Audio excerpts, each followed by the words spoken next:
Hi, good morning, good afternoon, and good evening. This is Galit Ventura Rosen with another week of Women Empowering Women. One of my favorite things to do is to recognize and spotlight women entrepreneurs. You know that that's my passion as a women empowerment and business mentor. And today I'm so excited to be talking to, all the way from New Jersey, Morissa Schwartz. Welcome. Thank you very much. It's so much fun. And I see you have your little puppy. You can show him if you want. Mo. Hi, Mo is a rescue. Morissa and I were talking earlier about how we both rescued puppies around the same time. Yeah, he's like, we rescued him 4 months ago, and he's about a year old. So, Oh, he's little best friend beautiful. here. Thank you. Yeah, they're so much fun. They're like new babies. So I'm gonna go ahead, Marissa. He's the best. Yeah, I know, aren't they fun? absolutely. So Morissa Schwartz is called the voice of Generation Z, and I just love that because of her TV appearances, inspirational speeches, and best-selling books, which we'll be talking about all of that. She is the owner of Gen Z Publishing and Dr. Rissi's Writing. Morissa is also earning her doctorate in literature at Drew University because she knows that we can improve the world through words, which you stated today. You're snowed out and you couldn't go to school. Yeah, it's my first day of classes of this semester, and I'm home where I should have been at school. Yeah, yeah. How far is your university? It's an hour and a half away. Oh, So that's quite a drive. in my convertible, no way. Yeah, not happening today. I won't tell you what the weather is in Las Vegas. No, definitely don't want to hear that. We're so blessed here. Our winters are not winters. So we're really, really blessed. And I'm very, very aware because I do not like the cold. So, Morissa, tell us a little bit more about your journey, how you got here, and what your passion and purpose is before we get into this awesome, awesome title and idea we're going to be talking about today. Yeah. So it really, I mean, I could trace it back even to being 8 years old. My first digital entrepreneur experience, I started selling Mighty Beans on eBay because I wanted to buy more Mighty Beans, and I had all these Mighty Beans that I already had, and I want more. So my dad set me up on eBay, and I started selling on there. And then I started doing freelance work in high school, and I started my own real business, a publishing company, when I was in college. And I have been just a digital entrepreneur ever since, and trying to empower others to do the same. Which I love. Sometimes I almost think it's in our blood. Yeah. Does Oh, that, absolutely. Well, I grew right? up in my parents' mom and pop carpet store, so that whole entrepreneur gene was definitely in there growing up in that kind of environment. It's so interesting. I have the pleasure of speaking to so many women from all over the world, and so many of us have similar stories.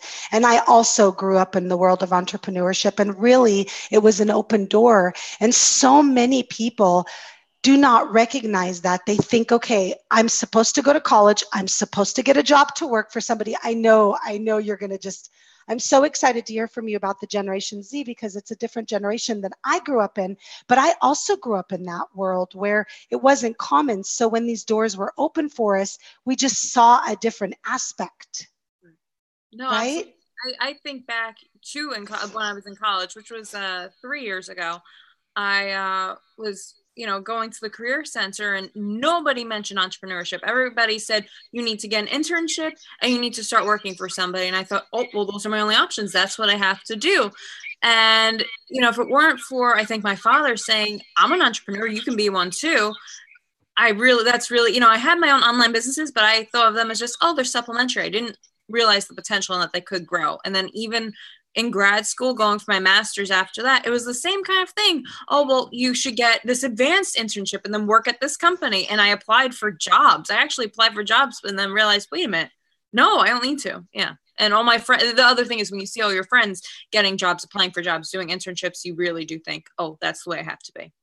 It's like I said, and I don't mean to say it again, but I just loved speaking to younger women today that are following a path that is so different and so out of the ordinary of what is almost considered normal or what we're supposed to do. And I was just like you. I never had a real, in a sense, a job where I work for somebody.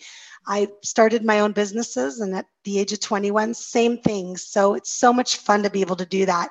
So talk to us a little bit about, before we get started, just because I have to have everybody listen to how many different things your businesses do, because I love women that are so multi-talented and we're so capable of so much. So quickly tell us a little bit about everything that your businesses do. Sure. So I have Gen Z Publishing. I started that in college, and the original idea was to help new and young authors to get published. We've since grown and now have a few bestsellers. So we publish really talented authors' books. But through that experience, I met a lot of people who wish that they could write a book, but don't quite know how. So I started a ghostwriting business, and that turned into writing a lot of white papers and ebooks also for companies. And that's called Dr. Rissi's Writing. And then from there, I had a lot of people saying to me, how did you start these online businesses and how can I do that? So I also have a book coming out called Be a Digital Entrepreneur, and I do coaching and some speaking about digital entrepreneurship. And I also got into, through my freelancing on all these different platforms, people saying, oh, I need help with my website. Can you at SEO, can you do management of my social media? So I grew a nice team, and we do a lot of social media, reputation management, SEO, all through Dr. Rissi's Writing. Amazing. And I love that you shared all that, because for me, what I want is anybody that's watching that is told that they have to have a niche and only do one thing. Yeah. I mean, how much do you hear that? That is not true, right? No. And women, as women, I believe we're natural multitaskers and we're so capable of so much. So you do not have to have a niche. Look at what Morissa did. She built these umbrellas of, okay. And if you really look at everything that Morissa does, they really all relate. So it's not that she decided, oh, I'm going to go have a landscape company as well as publish books. Everything that you do really coincides, and you just kept finding niches or needs, let's say needs that needed to be filled, and just kept branching out. No, absolutely. And the other thing that I realized really quickly is that I Yes. cannot do it on my own.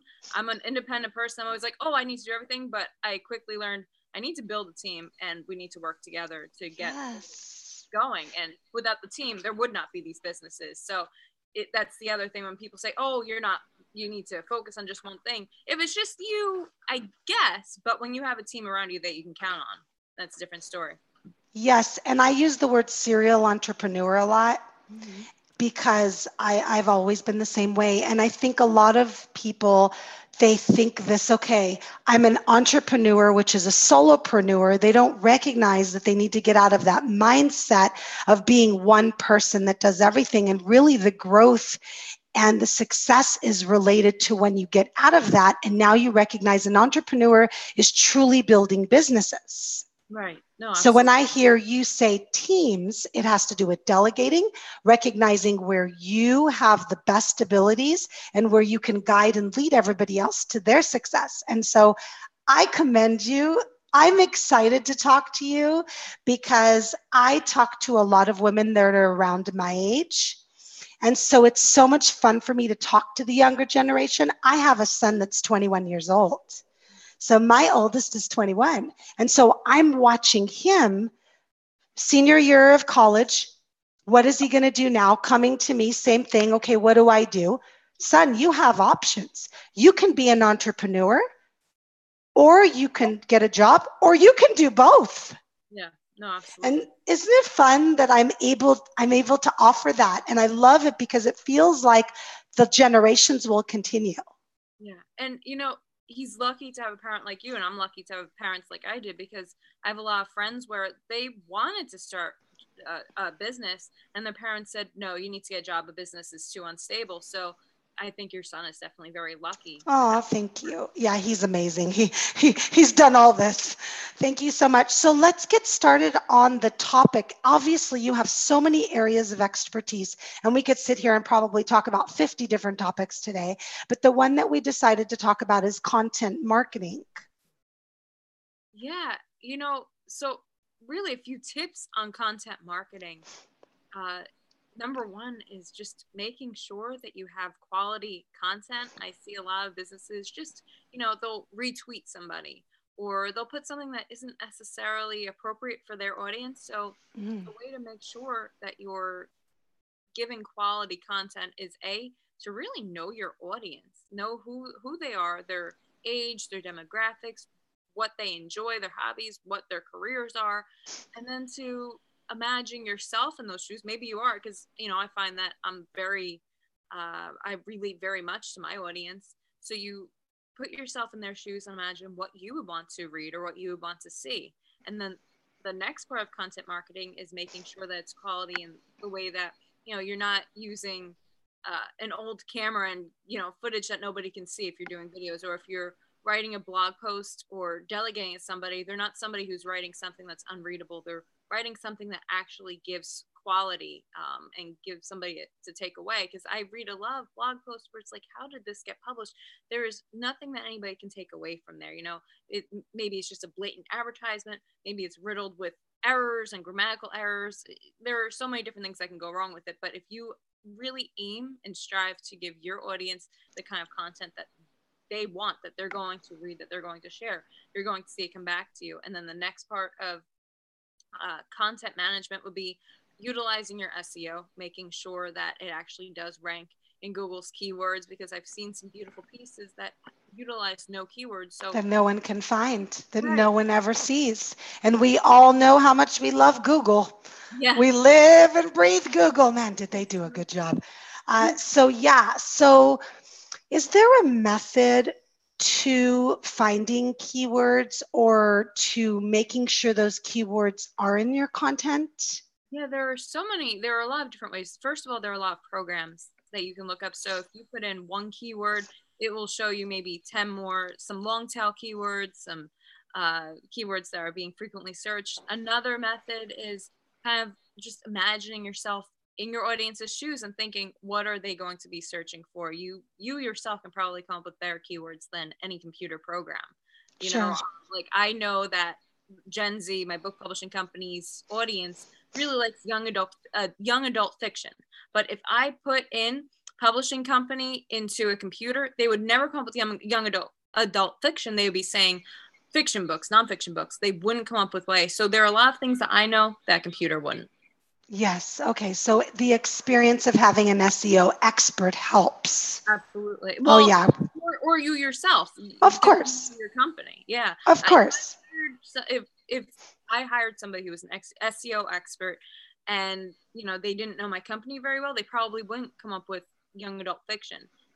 Well, you would hope that they would if you hired them, because then they're not doing their job. I can't imagine that the clients you work with, you don't know exactly what their company is, what their target audience is. I am positive that you do. That's why I interview them to make sure. So absolutely, the business owner plays a really important role in it. So let's say I'm not me, I don't know anything about SEO. Just the fact that I know my audience, I could say to the SEO expert, something I hear over and over is that people want to read young adult fiction.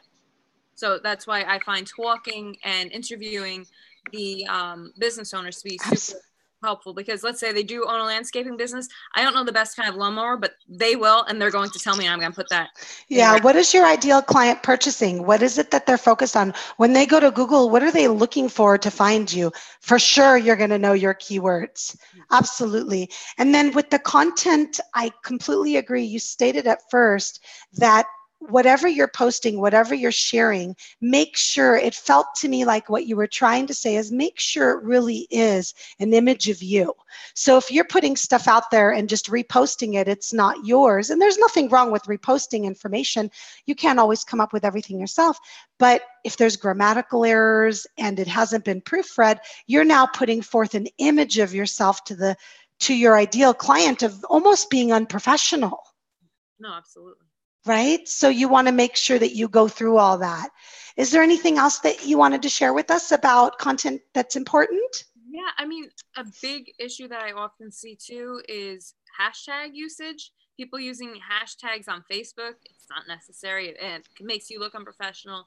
Okay. But using hashtags on Instagram is perfect. That's exactly what it's there for. And Twitter, 2 hashtags per tweet. So those are a few other things that I really see. And also the share function on Facebook. I see a lot of people constantly sharing things. It gets buried. So don't share, post.